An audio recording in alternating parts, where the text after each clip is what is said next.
Hello, Iowa. Happy Veterans Day.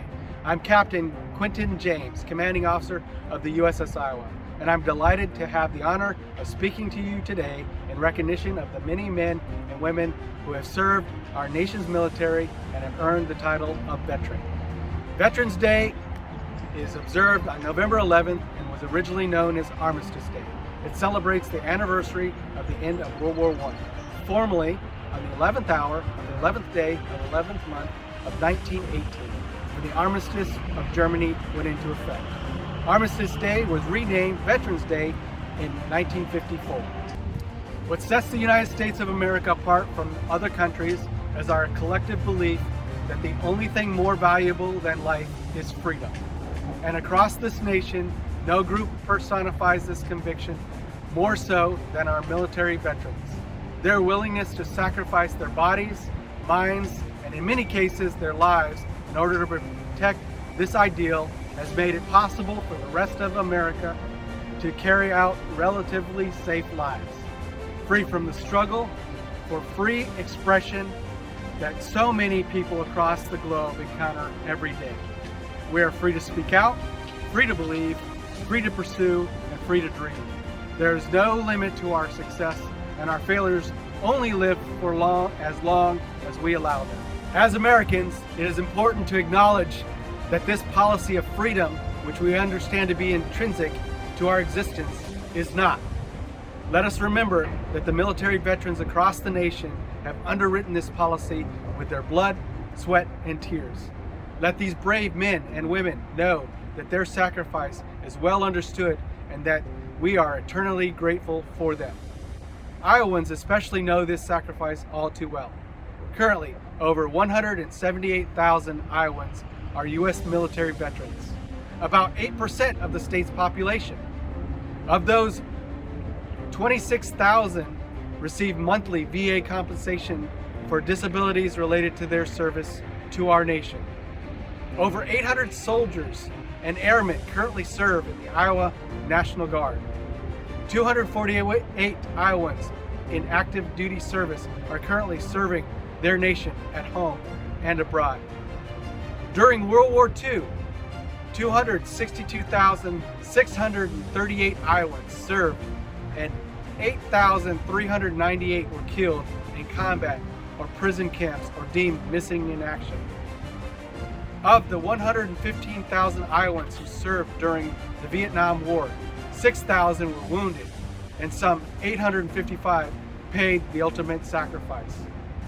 In the recent conflicts, 64 Iowans were killed in Iraq, and another 31 in Afghanistan. One story of a brave Iowan named Herschel Briles struck me as I searched for an example of what it is to be American. In November of 1944, Staff Sergeant Briles displayed the sort of incredible heroism demonstrated by so many veterans throughout our nation's history. He was leading a platoon of tanks across an exposed slope when they came under heavy enemy artillery fire.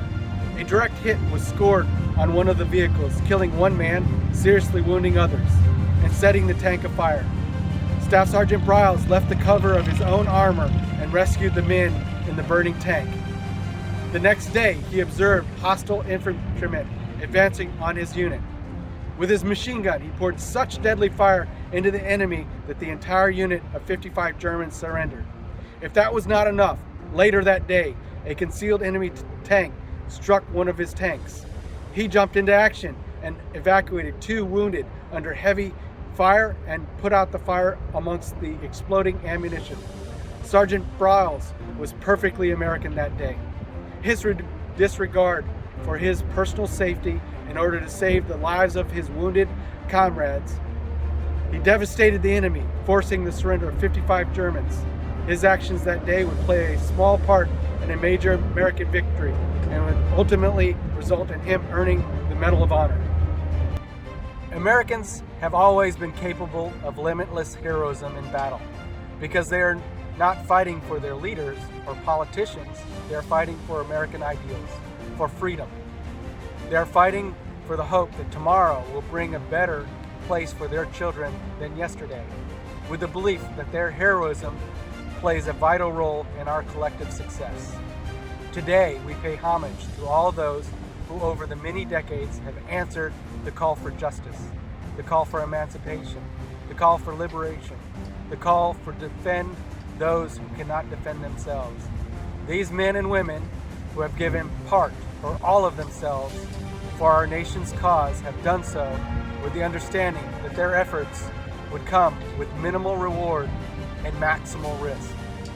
They have endured sleepless nights, thousands of miles from home and their loved ones.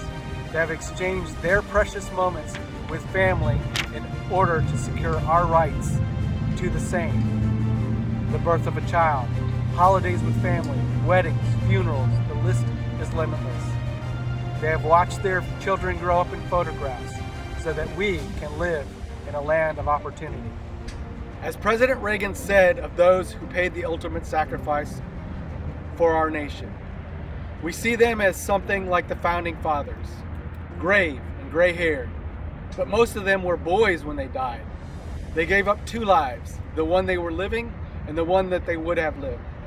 When they died, they gave up their chance to be husbands and fathers and grandfathers. They gave up their chance to be revered old men. They gave up everything for our country and for us. And all we can do is remember. May they sleep soundly knowing that their sacrifice was not in vain. May we sleep soundly knowing that they are standing the watch, protecting our nation and us. And may we show our gratitude to them by fully exercising the freedom they fought to so nobly protect. To all of our veterans across the nation, thank you for your service. May God bless you and your families. Fight Iowa!